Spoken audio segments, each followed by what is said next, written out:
Aloha, Surfer Joe, the auctioneer, here at the Hawaii Sports Hall of Fame award ceremony at the Honolulu Country Club on behalf of the Surfing Heritage and Cultural Center in San Clemente, California.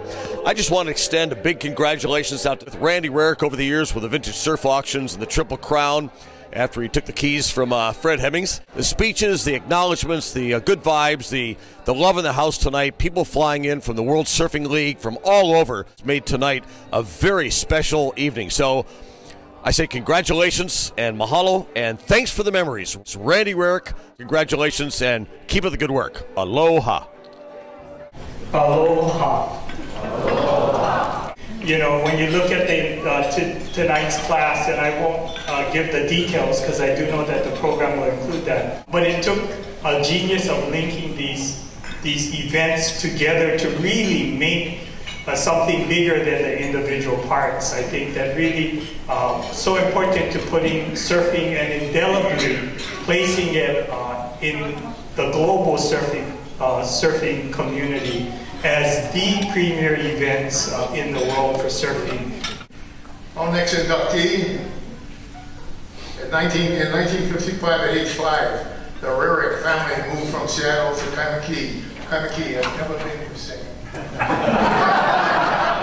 They settled in New Valley, thinking that was Kaimaki.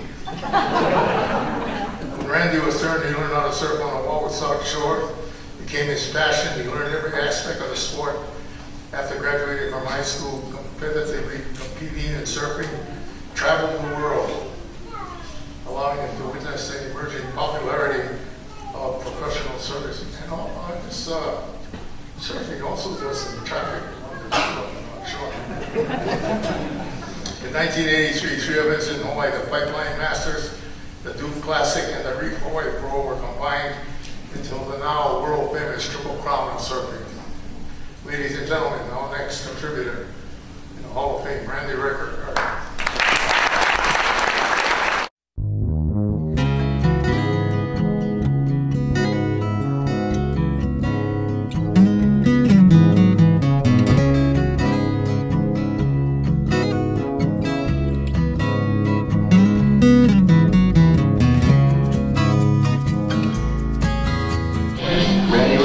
Executive Director of the Triple Crown Surfing. Got a lot out of surfing and felt really good about putting a lot back into surfing. Hey Randy, this is Jerry. Wanted to congratulate you on your Lifetime Achievement Award. About time, huh? These guys don't have a clue. You know, my early years were formulated growing up and living in Hawaii, and it's really different being a local haole kid. In other words, I wasn't a local Hawaiian, I was a haole kid from the mainland, but I was so young that I was raised with local values. Yeah, we grew up kind of in the same neighborhood. Used to surf quite a bit together. He was the very first guy of our group to make his own surfboard, probably when he was about 12 or 13 years old. We were pretty impressed by that. Change message. Hello, this is Sean. This is a message for you. I first met Randy in 1969 at a place called Nakaha in Hawaii. My father-in-law was very, very impressed with his surfing, so impressed that he was actually invited out to South Africa. I'm going to surf the place by myself. I mean, I've gotten Jeffries as good as you can possibly get JPEG. That was his first trip to South Africa, and I think that trip really changed Randy's life. And I think it helped stimulate the training bug.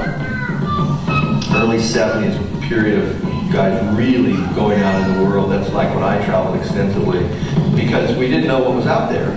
The whole idea was to see where could you surf. Before any of us, Randy was the guy that was, traveling the world, going to surf in exotic, weird places that no one ever thought there was any surf. Take a sister and Back in the 60s and early 70s, guys were surf bums, considered, the Spicoli, hey dude, let's get wasted and, go surf. And, used to he went to Barahal back, she thought it was a big deal. And then they actually got a shack, and pretty soon it was like, wow, he could actually make a living doing this. Randy Rarick and I started in 1976 under the banner of International Professional Surfing, which was the original pro circuit. Without Randy, pro surfing would never have started. He was creating for a concept, creating a project. I don't think many of us believed it, but Randy must have, because even when sponsorships were hard to come by, and Randy just persevered and got the job done.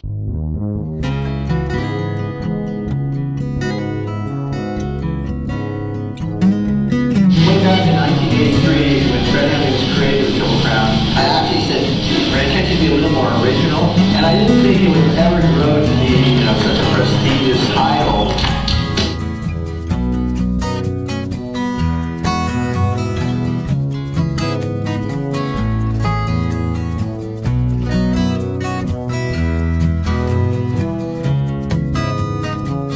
Very problematic to keep all the divergent interests happy. You got to keep the surfers happy, and of course the commercial interests of the sponsors have to be considered. Let's face it, it's a classic fight going here. Nice guy. He must think it's satisfying in some way. I don't see how, but there's, I guess, the satisfaction of accomplishing it each year, and it's been a good many years now.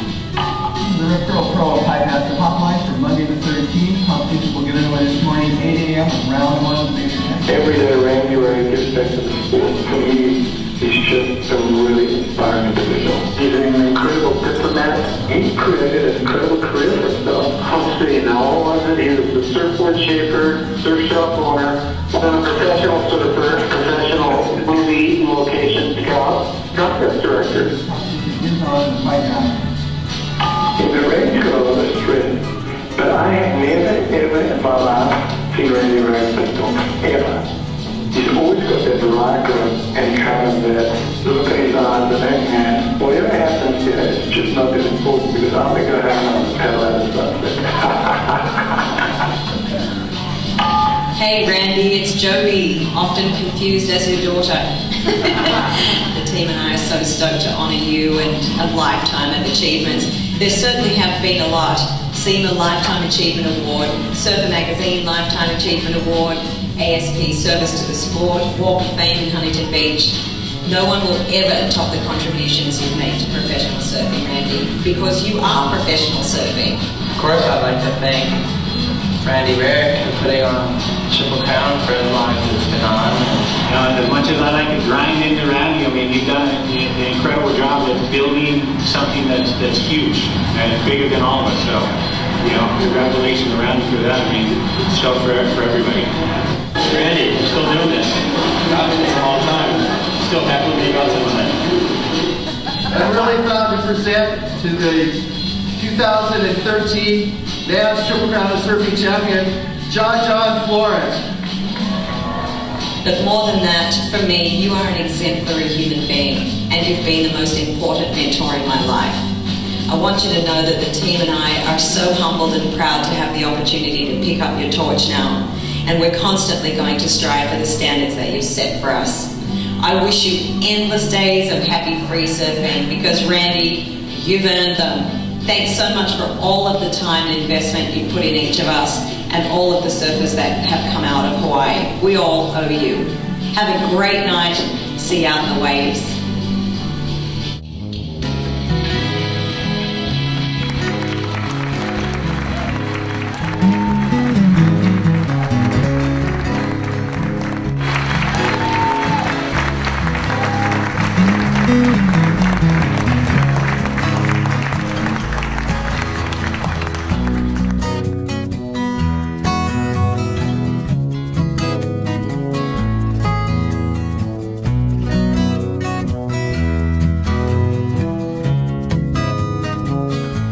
Thanks, Larry.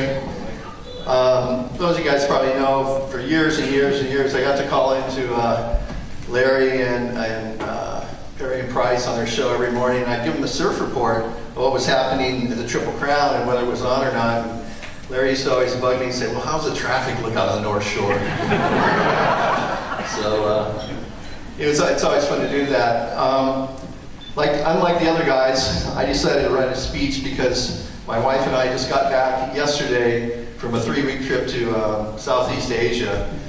And I flew for 21 hours to make sure I got here tonight, so bear with me on this one.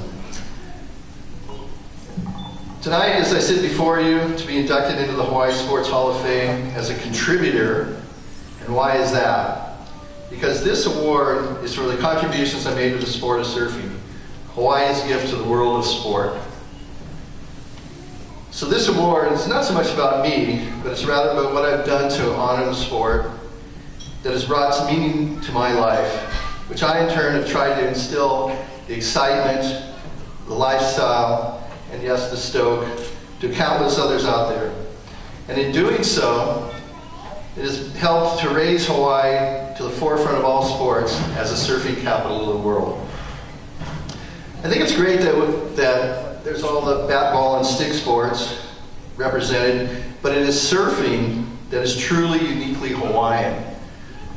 So for the selection committee to add Sonny and myself to the list of all those previous recipients and all the great sports people out here tonight is really an honor, and I think it recognizes the importance of what surfing represents as a sport of Hawaii. I'm humbled and I'm honored to receive this award as it represents basically the culmination of 55 years of my life. When I was 10 years old, I was pushed into my first wave by Waikiki legendary beach boy Rabbit Kekai. And by the way, Rabbit's still telling jokes up at Leahi Hospital at Diamond, so go visit him. But this experience launched me into a career that has shaped and spanned my entire life. As you saw in the video clip, I've traveled extensively in search of that perfect wave, and in doing so has spread the message to others about Hawaii and what Hawaii has to offer to the rest of the world. The irony of all that is I've been looking for that perfect wave and it's right in my own backyard. Along the way, there have been many who have helped shape my life and career, and I'd like to acknowledge a few of those, so bear with me on this. To the previous Hawaii Sports Hall of Fame recipients such as Buffalo Kealana, George Downing, Rel Sun, and my contemporary Jerry Lopez, who have given me guidance and inspiration. You saw Jerry in the clip. Jerry and I grew up together in Neo Valley. And a little funny story about Jerry, he used to come out and it was a right and a left, and I used to make Jerry surf the left because we wanted to go right. So I think he became Mr. Pipeline because I made him go left in Neo Valley. I'd especially like to make note of Hawaii's first world surfing champion, Fred Hemmings. Fred had the vision to know what surfing represented for Hawaii. It's unbelievable that we have the Pro Bowl and we have the Sony Open and we have the marathon, of course, but surfing is what Hawaii's gift is to the world of sport, and Fred had the one that had the vision to do that. In 1971, Fred started the Pipeline Masters, which celebrates its 45th anniversary this year as the longest running pro contest in the world. So thanks for starting that, Fred.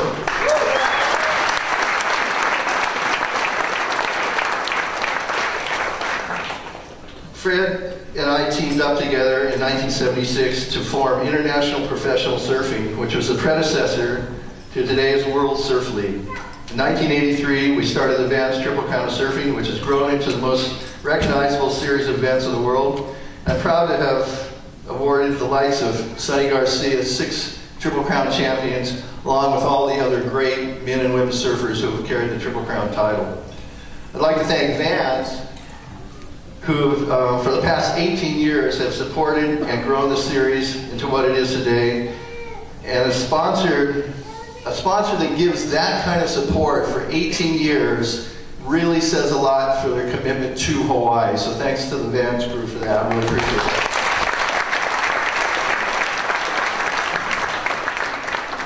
There are a number of individuals who helped support the Triple Crown along the way from the early days, guys like Bob Lundy and head judge Jack Shipley. But there's one individual who stood by me and sort of served as my wingman in the growth of all this, and for whom I actually share this award tonight. And I'd like you to acknowledge him for all he's done for the sport, and that's Bertie Baker.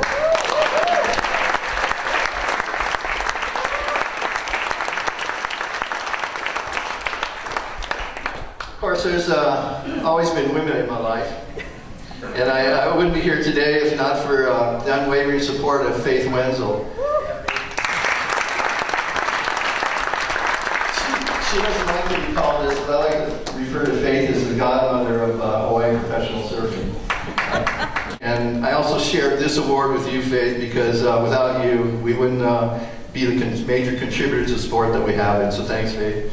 And how can you, anyone in this business, and I think Jim will relate to this, not recognize the commitment that your wife has had to make to put up with all the stuff that we have to do to promote things, particularly surfing. Just ask Fred, he's had 4 wives.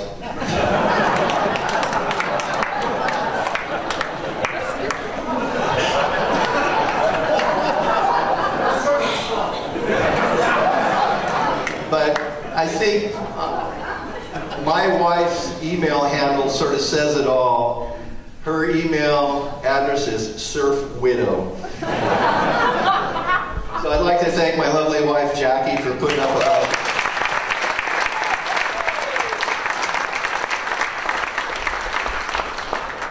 Special thanks to my Triple Crown staff who've been with all the years, Marty Thomas, Bertie Shimaru, Sean Wingate.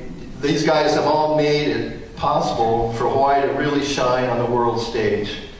And speaking of the world stage, I want to express my gratitude to Paul Speaker, CEO of the World Surf League, who has the vision to take the World Surf League to the next level and legitimize pro surfing in the world of professional sports. In doing so, the World Surfing League is utilizing Hawaii and the Triple Crown as a canvas to give it that credibility. So thanks to Paul Speaker from the CEO.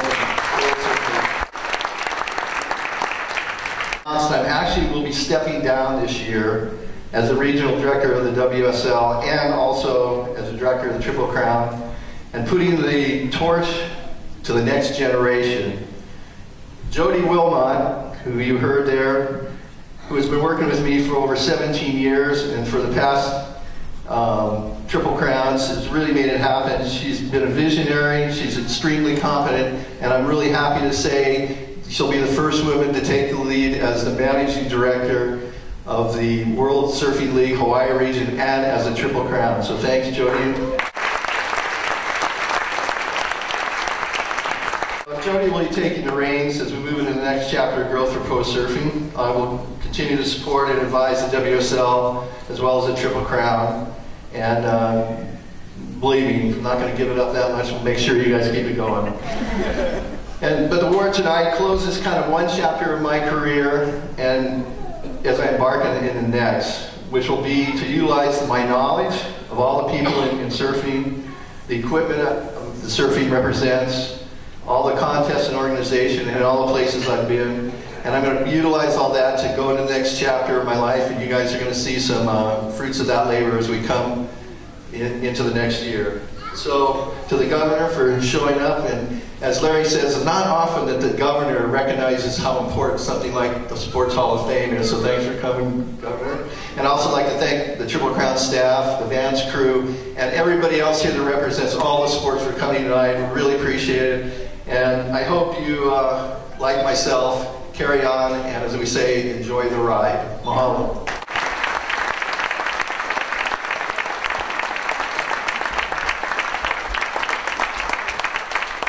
We are here tonight to honor 3 fine gentlemen who have exemplified what the Hawaii Sports Hall of Fame is all about. Thank you, Sonny Garcia, Dr. Jim Barahal, and Randy Rarick.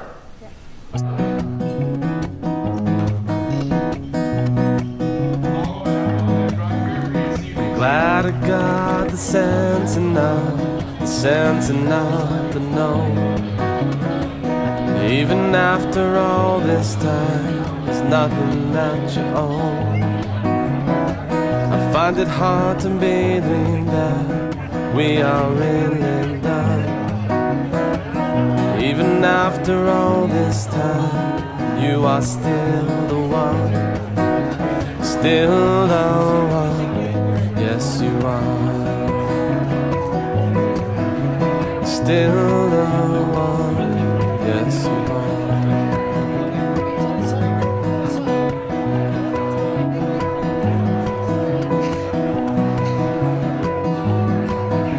It's not not the past I'm looking for, it's the moment I desire. Just like before, but even more, to set my soul on fire. Aloha, this is Randy Rarick. Just want to say, share the stoke with the Surfing Heritage and Cultural Center. We'll see you in September at the auction that's going to raise money to make it happen for the center. Aloha. Still the one, yes you are. Still